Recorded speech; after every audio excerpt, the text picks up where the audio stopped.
السلام عليكم ورحمة الله وبركاته. أهلا بيكم حبايب قلبي النهاردة في فيديو جديد معانا. النهاردة إن شاء الله هنعمل موديل متميز جدا وجديد محدش عمله قبل كده. هو يعني خطواته كتيرة شوية، فاصبري معايا وأنا هعمل لك حاجة مصغرة تعرفي بيها ازاي تعملي الموديل ده بحيث ما اطولش عليكي برضو الفيديو. تمام. طيب هنبتدي طبعا معانا الأدوات بتاعتنا، بس في الأول حابة أقول لك علشان نعمل الموديل ده هنمشي ازاي. دي الرسمه بتاعتنا اللي هنبتدي نشتغل عليها. علشان ناخد المقاس احنا هنشتغل الاول من تحت لفوق، فهناخد دوران اعرض حته في جسم المانيكان او البنوته اللي هنعمل عليها الشغل. غالبا بتبقى اعرض حته اللي هي اعرض مكان اللي هو مكان الهانش، الارداف تبقى اعلى مكان. لو الصدر اعلى بناخد دوران الصدر. يعني مثلا ولنفرض عندنا البنوته اهي، بناخد دوران الارداف، وليكن مثلا الارداف طلعت معايا 100 مثلا، فهنعمل قطعتين عرضها 50 سم، هنقسم 100 على 2 فهنعمل قطعه 50 سم. ماشي، العرض ده هيبقى 50 سم، ونرتفع لحد تحت الباط، يعني المسافه دي لحد تحت الباط. بعد كده بنبتدي نعمل الحرده دي اللي هي اللي طالعه دي، بنبتدي نعمل من حرد الباط لحد الرقبه. فانت خدي مقاساتك بقى على حسب المقاس اللي هتعمليه. تمام. فهنمشي من تحت لفوق هنا. لو المقاس دوران 100 نعمل جزء 50، الوش 50 والظهر 50، وبعد كده بنشبكهم في بعض من الاجناب. تمام. نشوف بقى الغرزه الاساسيه بتاعتنا. بسم الله.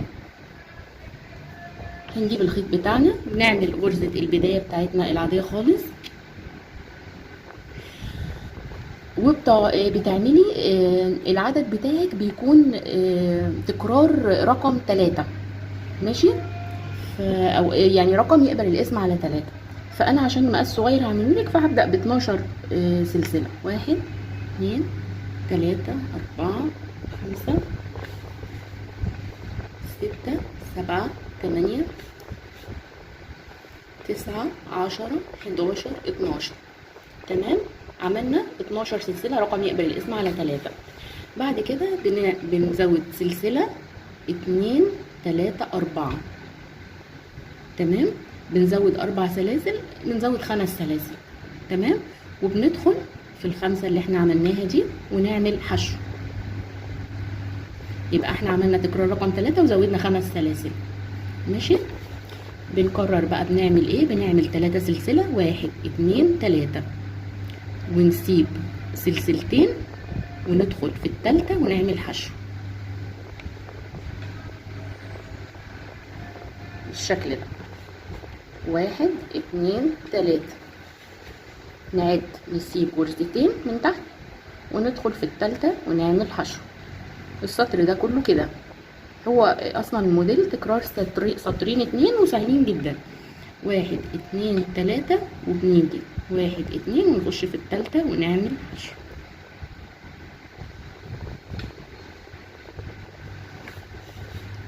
واحد 2 3 وفي الاخيره ونعمل حشو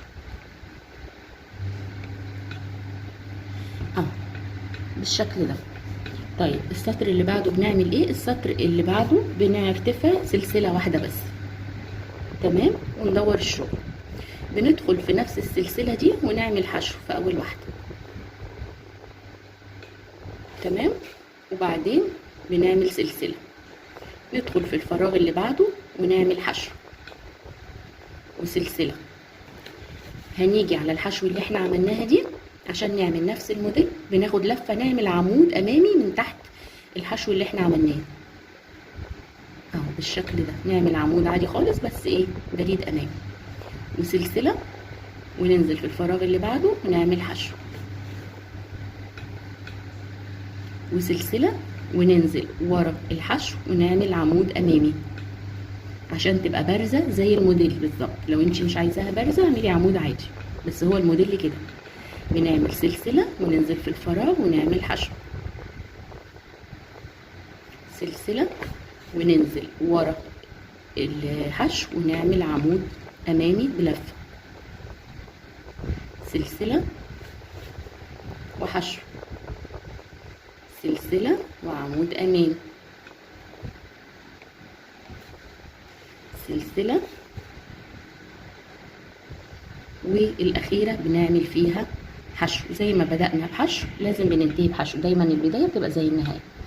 السطر اللي بعده هو تكرار السطر الاول، بس بنرتفع 4 سلاسل، 1 2 3 4 سلسله بمقام الارتفاع، والثلاثه دول بمقام الايه المسافه اللي ما بين الغرز. تمام. بننزل فين بقى؟ بصي، بننزل في الغرزه اللي احنا عملناها الاماميه دي، العمود الامامي بننزل فيها اهي، هتلاقيها داخله لجوه غير الغرزه الثانيه دي، ونعمل فيها حشو ونعد 1 2 3 ونيجي للعمود الامامي اللي احنا عاملينه اهو.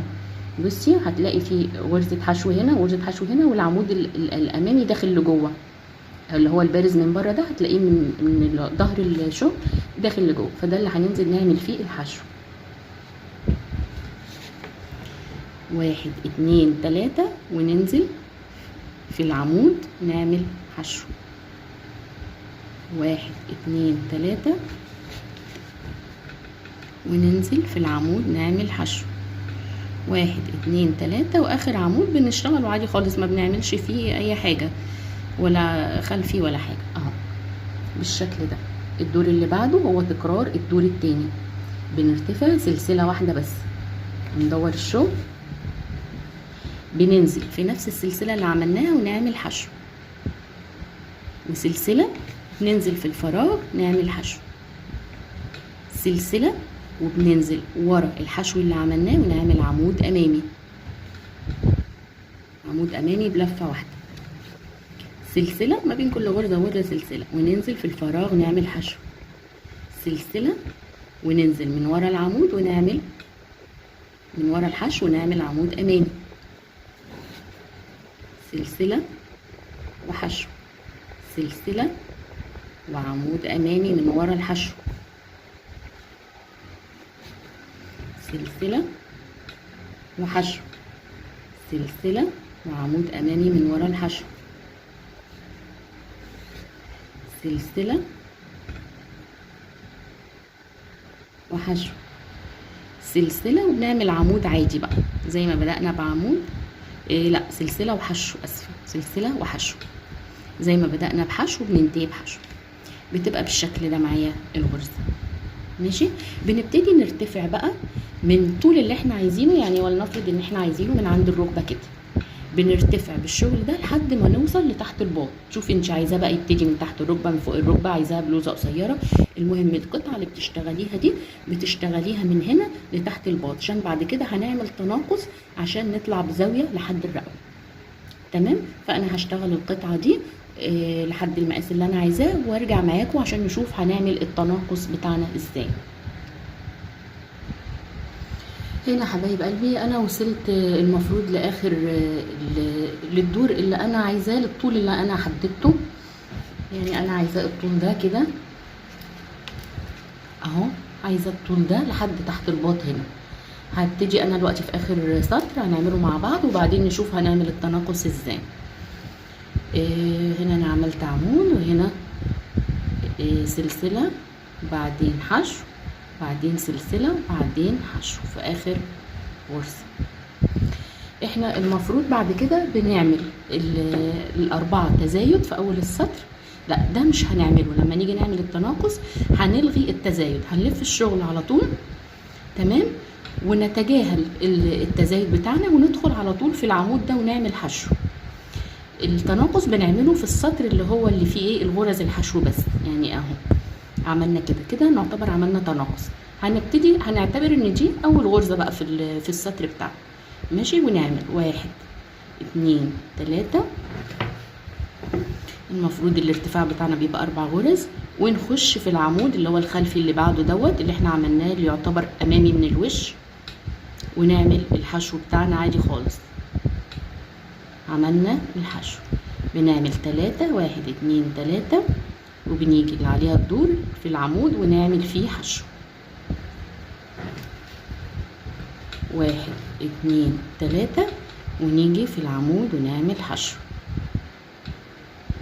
1 لا هنا جينا في الاخر هنبصي مش هنعمل بقى الايه السلاسل في الاخيره زي ما عملناهاش في الاول، وندخل على طول هنا ونعمل حشو.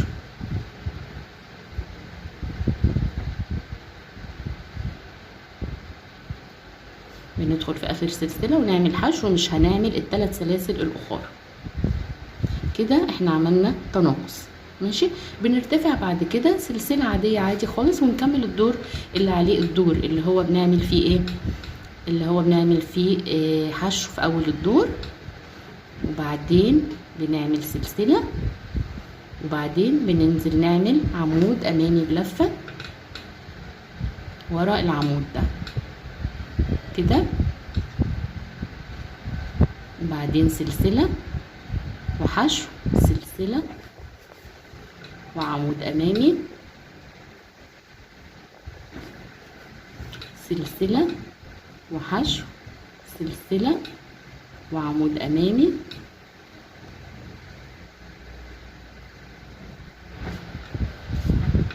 سلسله وحشو، سلسله وعمود امامي، سلسله وحشو. تمام. هنطلع للدور اللي بعده بقى، اللي هنعمل فيه برضو التناقص زي ما عملنا في الدور اللي قبله. ما بنعملش الارتفاع، بندور الشغل وننزل على طول الغرزه اللي عليها الدور اللي هي العمود ده، ونعمل فيها الحشو على طول بالشكل ده. وبعدين نرتفع 1 2 3 4، لا 3 عشان هي ما بين الغرز، اسفه، احنا لغينا الارتفاع. فوق بنخش على طول في العمود ونعمل حشو، 1 2 3، وندخل في العمود ونعمل حشو، 1 2 3. المفروض بنعمل هنا الحشو، لا احنا هنلغي ال3 دول عشان هي اخر غرزة، وهنعمل على طول الحشو من غير ال3 الاخر عشان تعمل معانا التناقص بالشكل ده. هتبصي هتلاقيها لمت معاكي بالشكل ده، ابتدت بقى بزاويه كل ما ايه، عشان القطعه صغيره فايه مش واضحه قوي، فلما هتعملي قطعه كبيره فهتبقى واضحه معاكي. بنعمل بقى كده خلاص. احنا وصلنا مثلا هنا، انا محتاجه مثلا لحد هنا الارتفاع اهو، لان العروسه صغننه فكفايه كده قوي، فانا هقص الشغل عاملين لحد هنا بالنسبه لي. طبعا ده بننضفه وبنعمل قطعه تانية، يبقى عندنا وش وظهر بنشبكهم في بعض. خلي بالك عشان ده ليه وش وظهر، البارز ده هو الوش. ماشي. فبنخلي الوش على الوش كده، يعني هنعتبر ان ظهر البلوزه ودي وشها، ونبتدي نشبك من الاجناب لحد تحت الباط هنا. بتشبكيهم يا اما بغرزه حشو يا اما بغرزه بابره التنظيف العاديه، كل غرزه قصاد غرزه يعني حسب ما انت تحبي. المهم لازم الاتنين يتطابقوا مع بعض. تمام. هنبتدي نشبك مع بعض، هنحط الاجزاء كده اللي شبه بعض على بعض. طبعا قلنا هنحط الوش على الوش، وش الشغل اللي فيه العمود البارز هيبقى الظهر كده اللي قدامنا، هنثبته كده على بعض ونجيب الخيط بتاعنا، بنعمل عقدة البداية ونبتدي بنشبك مع بعض اول غرزة مع اول غرزة كده بغرز حشو عادية خالص. عايزة غرزة حشو، غرزة منزلقة، المهم كل غرزة قصاد التانية عشان تتشبك مع بعض. مش عارفة تعمليها كده او مش متمكنة فيها كده لسه مبتدئة، بتجيبي خيط ابرة التنظيف العادية وتبتدي تخيطي كده كل غرزة قصاد غرزة. بنبتدي نشتغل كده كل غرزة قصاد غرزة، بنقفل الجنب كله وبنقفل الجنب التاني، بنسيب طبعا الجزء المايل دوت اللي هنركب فيه الاكمام بنفس الحردة دي. هنكمل مع بعض بعد كده. هنعمل بقى ان شاء الله الكم بالغرزة المنتفخة المفرغة، هعلمك بقى الشغل بتاعها ازاي. هخلص دي وارجع لكم نشوف هنعمل ايه. هنا حبايب قلبي انا خلصت الشكل ده خلاص، وشبكته من الجناب من اجناب. طبعا سبت الجزء ده اللي هنركب فيه الاكمام. هنعرف دلوقتي هنشتغل الاكمام ازاي عشان اوضح لك هنا على الورقه هنشتغل ازاي. ده هيبقى شكل الكم بعد ما يخلص.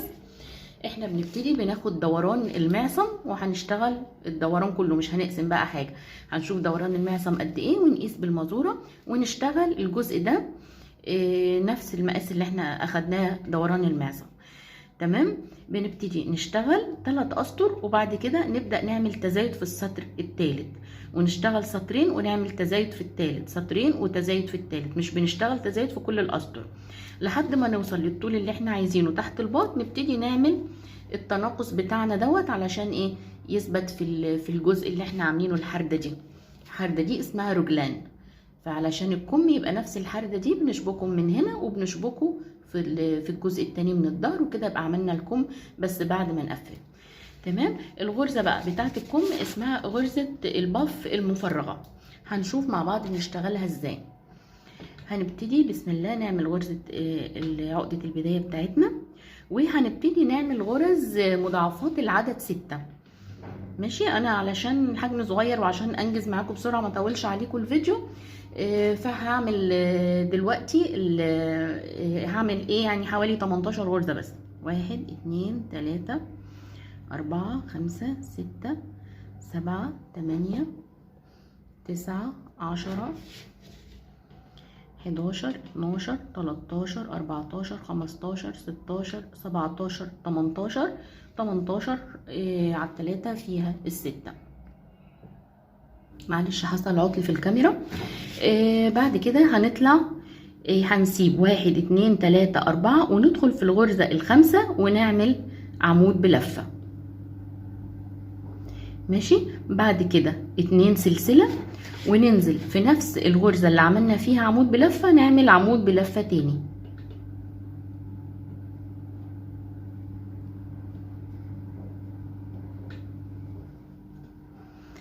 اهو بالشكل ده عملنا عمود وحرف في نفس الغرزة عمودين.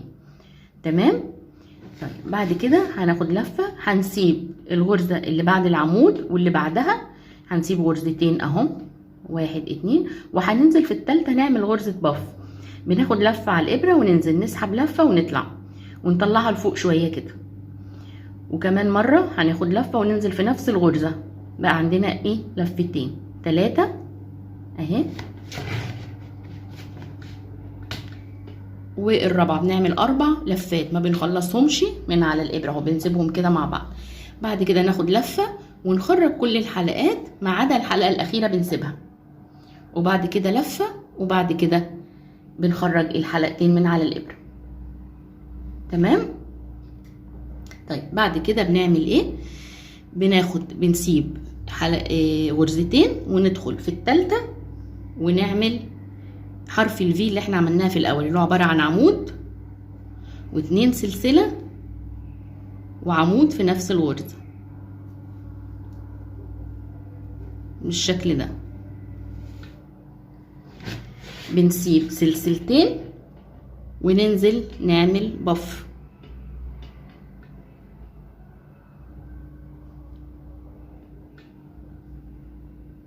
واحد، اللفة التانية،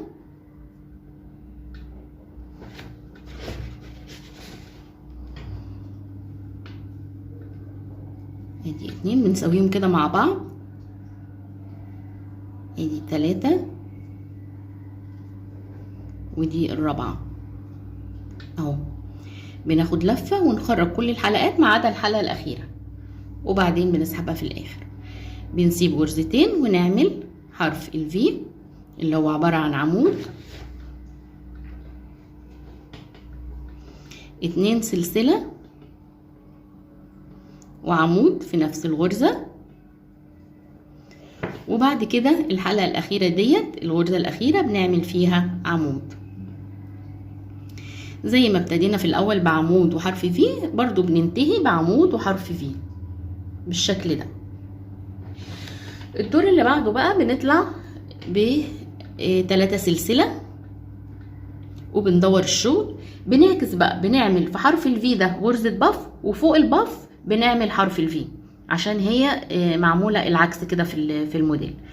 ماشي. بنعمل هنا حرف، بنعمل هنا البف بتاعتنا اللي هي عبارة عن 4 لفات مش بنخلصهم، 1 2 3 4، بنسحب كله ونسيب حلقتين ونسحبهم في الآخر.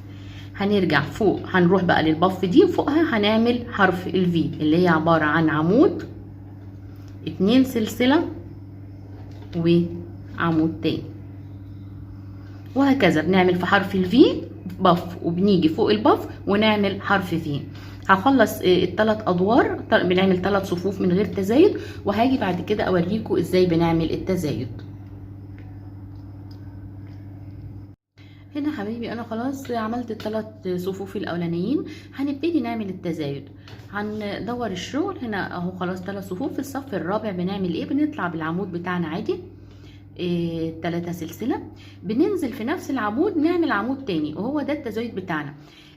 بنزود يعني مثلا ايه، احنا عندنا هنا اهي غرزه في، بنزود غرزه في زياده، يعني عملنا 3 اهو سلسله، بنعمل 2 سلسله كمان، يعني كده عملنا 5 سلاسل، بننزل في نفس الغرزه نعمل عمود كده اكننا ايه عملنا حرف في زياده في الطرف. ونفس الحكايه هنعمله هنا، طول ما احنا بنشتغل كده بنزود هنا وبنزود هنا بنعمل تزايد. بس التزايد دوت مش بنعمله في كل صف، لا بنشتغل صفين من غير تزايد، والصف الثالث هو اللي بنعمل فيه تزايد علشان يطلع معانا الشكل زي اللي في الصوره كده طالع اهو تزايد. التزايد ده تمام. هنا عملنا حرف الفي اهو، بننزل بقى في حرف الفي اللي بعدها ونعمل البف بتاعتنا عادي خالص اللي احنا عملناها 2 3 4. بنسحب كل الحلقات ما عدا الاثنين للاخر، وبعدين نسحبهم مع بعض. بنيجي للبف اللي بعدها ونعمل حرف في. خلاص احنا عرفنا حرف الفي اللي هي عباره عن عمود 2 سلسله وعمود، والبف اللي هي عباره عن 4 لفات مش بنخلصهم وبنطلعهم كلهم مع بعض ما عدا الحلقه الاخيره، وبناخدها بعد كده في غرزه تانية اهي بالشكل ده حرف في. غرزه سهله وبسيطه وحلوه للصيف، ممكن تعملي بيها بلوزه صيفي، اصلا الغرزه دي جميله وشيك جدا. بعد كده بنعمل البف بتاعتنا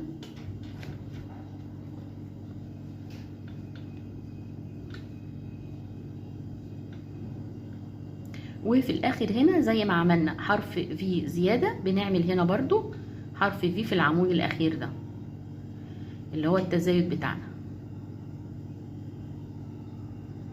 اهو بالشكل ده. بنشتغل بقى كل الاسطر كده سطرين عاديين من غير تزايد، والسطر الثالث تزايد لحد ما بنوصل معانا من الطول اللي احنا عايزينه، الطول اللي هو اللي هيبقى ايه، اللي هيبقى لحد مثلا تحت الباط كده. بنبتدي نعمل بقى التناقص بتاعنا اللي هو عشان يدينا الشكل ده. بنبتدي نعمل التناقص بتاعنا برضو كل سطرين نعمل تناقص، كل سطرين بنعمل تناقص عشان يدينا الزاويه دي اللي هتتركب مع جسم البلوزه. احنا هنا مثلا عملنا خلاص اهوت، جبت لكم قطعه كبيره شويه، وقفنا مثلا التزايد لحد هنا، عايزين نعمل بقى التناقص بتاعنا. بندور الشغل، والغرزتين اللي احنا عملناهم دول بنعملهم ايه، بنطلع 3 سلسله وبناخد فيهم بنعمل مثلا كده اهو عمود مش بنخلصه، وبنيجي هنا في المفروض هنعمل فيها بف ونعمل عمود ونخرج حلقتين من على الابره، وبعدين ناخدهم مع بعض كده عملنا تناقص في غرزتين. بعد كده بنبتدي نعمل البف في نفس الغرزه 1 2 3 4. بنمشي عادي خالص بقيه الغرزه بتاعتنا، وبنيجي في الاخر برضو بنعمل تناقص في الغرزتين دول. طول ما احنا بنشتغل بنعمل تناقص بين كل سطرين تناقص، هتبصي تلاقيها تدي معاكي الشكل ده. انا هنا عملت الشكل ده اهوت، عملت على قد العروسه عشان تشوفيها، وكان بالشكل ده. بنقفل بقى الجناب دول مع بعض اهي تتقفل كده. بنسيب طبعا الجزء ده، بتيجي بتركبي الطرف الامامي هنا مع الطرف الامامي هنا دي، والطرف الخلفي بقى مع الطرف الخلفي، بتشبكيهم كده مع بعض. بعد ما بتشبكي الكم نفسه اهي بتبقى ده الشكل كده. مش فاضل لنا غير الاسوره والرقبه، ودي بنعملها بغرزه الوافل. غرزه الوافل هسيب لك اللينك بتاعها في صندوق الوصف تحت. بنبتدي تعملي بقى ايه تناقص في الرقبه، وبعدين بتشتغلي داير عليها غرزه الوافل. ونفس الحكايه في الاساور برضو، بتقفلي بعد ما تقفلي الكم بتشتغلي داير عليها، تعملي الاسوره حسب العرض اللي انت عايزاه. ولو انت محتاجه بقى شرح اكتر اكتبي لي في التعليق، انا بس مش عايزه اطول عليكم الفيديو. حبيت بس اشرح لكم الموديل عشان كان في حد طالبه مني، ومعلش اسفه ان انا اتاخرت، بس والله غصب عني. هنخلص بقى البلوزه وهنعمل مع بعض الرقبه بتاعتها. هسيبها لك في صندوق الوصف، لو حابه اعملها لك في فيديو تاني هكملها لك ان شاء الله في فيديو تاني، بس حبيت بس اوريكي الفكره عشان ايه كان مطلوب مني الغرزه دي نفسها بس، فحبيت اوريكم الفكره. يا رب اكون افدتكم، يا رب اكون قدرت اوصل لكم الفكره، ولو عايزين اي حاجه او شرح زياده اكتبوا لي في التعليقات وانا تحت امركم. كنت سعيده ان كنت معاكم، والى اللقاء ان شاء الله في فيديو جديد. هنا حبايبي انا خلاص عملت الثلاث صفوف الاولانيين، هنبتدي نعمل التزايد. هندور الشغل هنا اهو خلاص 3 صفوف. في الصف الرابع بنعمل ايه؟ بنطلع بالعمود بتاعنا عادي 3 سلسله، بننزل في نفس العمود نعمل عمود تاني، وهو ده التزايد بتاعنا. بنزود يعني مثلا ايه، احنا عندنا هنا اهي غرزه في، بنزود غرزه في زياده، يعني عملنا 3 اهو سلسله، بنعمل 2 سلسله كمان، يعني كده عملنا 5 سلاسل. بننزل في نفس الغرزه نعمل عمود كده اكننا ايه عملنا حرف في زياده في الطرف. ونفس الحكايه هنعمله هنا، طول ما احنا بنشتغل كده بنزود هنا وبنزود هنا بنعمل تزايد. بس التزايد دوت مش بنعمله في كل صف، لا بنشتغل صفين من غير تزايد، والصف الثالث هو اللي بنعمل فيه تزايد علشان يطلع معانا الشكل زي اللي في الصوره كده طالع اهو تزايد. التزايد ده تمام. هنا عملنا حرف الفي اهو، بننزل بقى في حرف الفي اللي بعدها ونعمل البف بتاعتنا عادي خالص اللي احنا عملناها 2 3 4. بنسحب كل الحلقات ما عدا الاثنين في الاخر، وبعدين نسحبهم مع بعض. بنيجي للبف اللي بعدها ونعمل حرف في. خلاص احنا عرفنا حرف الفي اللي هي عباره عن عمود 2 سلسله وعمود، والبف اللي هي عباره عن 4 لفات مش بنخلصهم وبنطلعهم كلهم مع بعض ما عدا الحلقه الاخيره، وبناخدها بعد كده في غرزه تانية اهي بالشكل ده حرف في. غرزه سهله وبسيطه وحلوه للصيف، ممكن تعملي بيها بلوزه صيفي، اصلا الغرزه دي جميله وشيك جدا. بعد كده بنعمل البف بتاعتنا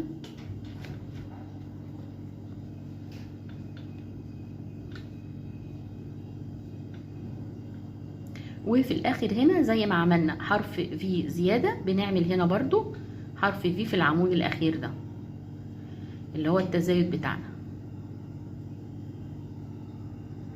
اهو بالشكل ده. بنشتغل بقى كل الاسطر كده سطرين عاديين من غير تزايد، والسطر الثالث تزايد لحد ما بنوصل معانا من الطول اللي احنا عايزينه، الطول اللي هو اللي هيبقى ايه، اللي هيبقى لحد مثلا تحت الباط كده. بنبتدي نعمل بقى التناقص بتاعنا اللي هو عشان يدينا الشكل ده. بنبتدي نعمل التناقص بتاعنا برضو كل سطرين نعمل تناقص، كل سطرين بنعمل تناقص عشان يدينا الزاويه دي اللي هتتركب مع جسم البلوزه. احنا هنا مثلا عملنا خلاص اهوت، جبت لكم قطعه كبيره شويه، وقفنا مثلا التزايد لحد هنا، عايزين نعمل بقى التناقص بتاعنا. بندور الشغل، والغرزتين اللي احنا عملناهم دول بنعملهم بنطلع 3 سلسله وبناخد فيهم بنعمل مثلا كده اهو عمود مش بنخلصه، وبنيجي هنا في المفروض هنعمل فيها بف ونعمل عمود ونخرج حلقتين من على الابره وبعدين ناخدهم مع بعض كده. عملنا تناقص في غرزتين. بعد كده بنبتدي نعمل البف في نفس الغرزه 1 2 3 4. بنمشي عادي خالص بقيه الغرزه بتاعتنا، وبنيجي في الاخر برضو بنعمل تناقص في الغرزتين دول. طول ما احنا بنشتغل بنعمل تناقص بين كل سطرين تناقص، هتبصي تلاقيها تدي معاكي الشكل ده. انا هنا عملت الشكل ده اهوت، انا عملت على قد العروسه عشان تشوفيها، وكان بالشكل ده. بنقفل بقى الجناب دول مع بعض اهي تتقفل كده. بنسيب طبعا الجزء ده، بتيجي بتركبي الطرف الامامي هنا مع الطرف الامامي هنا دي، والطرف الخلفي بقى مع الطرف الخلفي، بتشبكيهم كده مع بعض. بعد ما بتشبكي الكم نفسه اهي بتبقى ده الشكل كده. مش فاضل لنا غير الاسوره والرقبه، ودي بنعملها بغرزه الوافل. غرزه الوافل هسيب لك اللينك بتاعها في صندوق الوصف تحت. بنبتدي تعملي بقى ايه تناقص في الرقبه، وبعدين بتشتغلي داير عليها غرزه الوافل، ونفس الحكايه في الاساور برضو بتقفلي بعد ما تقفلي الكم بتشتغلي داير عليها، تعملي الاسوره حسب العرض اللي انت عايزاه. ولو انت محتاجه بقى شرح اكتر اكتبي لي في التعليق، انا بس مش عايزه اطول عليكم الفيديو. حبيت بس اشرح لكم الموديل عشان كان في حد طالبه مني، ومعلش اسفه ان انا اتاخرت، بس والله غصب عني. هنخلص بقى البلوزه وهنعمل مع بعض الرقبه بتاعتها. هسيبها لك في صندوق الوصف، لو حابه اعملها لك في فيديو تاني هكملها لك ان شاء الله في فيديو تاني، بس حبيت بس اوريكي الفكره عشان ايه كان مطلوب مني الغرزه دي نفسها بس، فحبيت اوريكم الفكره. يا رب اكون افدتكم، يا رب اكون قدرت اوصل لكم الفكره. ولو عايزين اي حاجه او شرح زياده اكتبوا لي في التعليقات وانا تحت امركم. كنت سعيده ان كنت معاكم، والى اللقاء ان شاء الله في فيديو جديد.